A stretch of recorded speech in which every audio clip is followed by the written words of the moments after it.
Yeah, especially we're neighbors pa. 7th Street, 8th Street ako. Plus,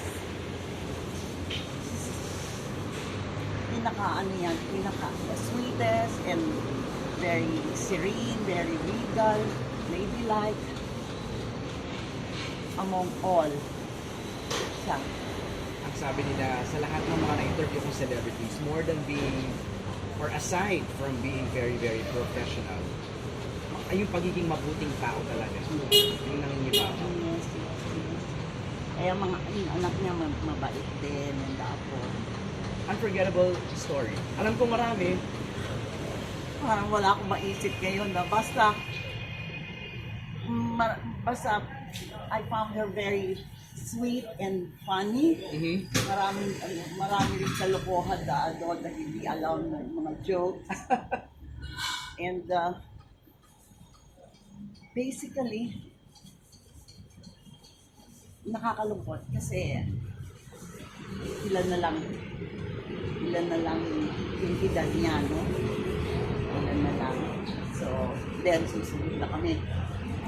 Huwag naman, Lisa. Yeah. Pero she really set a good example for everyone.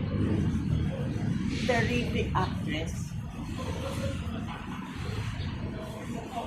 Wala akong maisip na na yung edad niya ng ganun kagaling. Right.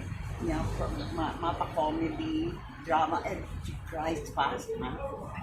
Oo, sabi ko sa kanya, anong ginagawa yan? Pag isang ganun. Yeah, agad. Yeah. Wow. Oh, hirap na hirap siya. Ang dali-dali. Wow. Lisa, kung maririnig ka ni Tita Glo ngayon, ano gusto mo sabihin? Ay, naku, I'm going to miss you. I'm going to miss you, Glo. My darling Glo. Breaks my heart. I still can't believe that you're gone. We were just together. I will miss you. Please pray for us. Lalo na yung mabalik samahan na senior. Balik samahan 1. Ngayon may 2 na kami, ano? So pray for us. Miss Lisa, hi.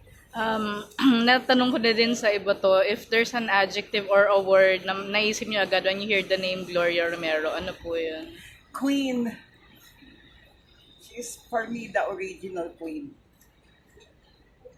Thank you.